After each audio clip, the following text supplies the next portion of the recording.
Hello and welcome to another Canguro English Daily Digest. Today is Wednesday, best day of the week. And actually I'm super excited because tomorrow the first students will start the Fluentify English course. Tomorrow! So let me explain how it's going to work. So there are thousands and thousands and thousands of students enrolled, okay? But and it's for lots of reasons. It's not possible for everybody to start the course at once. So the students will be starting in groups, okay? In groups, and it's first come, first served. So the first people who enrolled will start the course first. And then it will continue in chronological order. And so within the next month, more or less, within the next 4 weeks, everybody who enrolled should be doing the course. Okay, so have patience, but definitely within the next 4 or 5 weeks, you will receive your invitation to start the course. But tomorrow, the first groups will start receiving their invitations. Finally, people can see what we've been working on. That's why I'm excited. I'm excited, and so which brings me onto the word of the day because this course is the first part of like an adventure of a new type of course, a new way of learning. And so when or if or when we continue to make new courses, right, then they will be this. Oh God. My word of the day fell apart. Hang on a second. Here we go. Those courses will be stay together, you stupid word. Okay, they'll be the sequel. Now, probably sequel is probably a word that you know. Sequel is part 2. Part 2. Sequel normally is used for maybe books or films, especially films, right?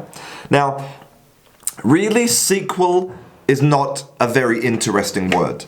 I think it's a normal kind of word. But what I like about this word is that it leads us to lots of other really cool words.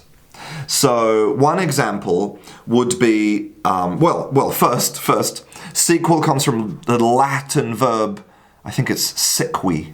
Okay, I think that's the verb, sequi. And sequi means to follow. So it makes sense. A sequel is the second film that follows the first film, sequel. And so another word that's similar would be obsequious. Okay, this is an adjective. Let me write it down because it's got some weird pen. Okay, obsequious. No, that's not how you spell it. Obsequious. I'm actually not sure of the spelling. Obsequious? Obsequious? Does it have an E in it? I'm not sure. English spelling. I think it's that, I think. Obsequious. I can't check because I have no internet in here. An obsequious... Yeah.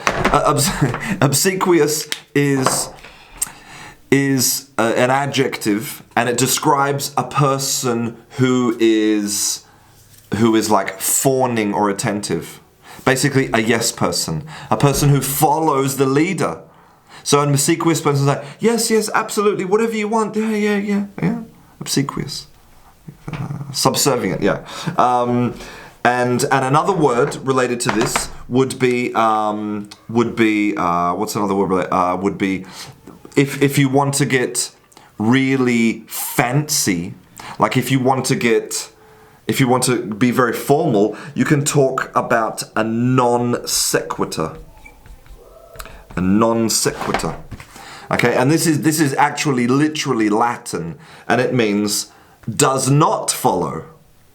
And so if somebody says, hey, Today I'm turning 40 and the sky is pink. What? Turning 40? The sky? They don't follow. They're not related. It's a non sequitur. You know, normally this is a very formal word used for for posh things. You know, legal documents maybe, or and what else? What other words are related to this? I can't think of any right now. I'm sorry, but it does bring me to the next, because I'm trying to tell a story. So the next thing I wanted to talk about was how we have formal words. Like these are quite formal, obsequious and non sequitur, quite formal.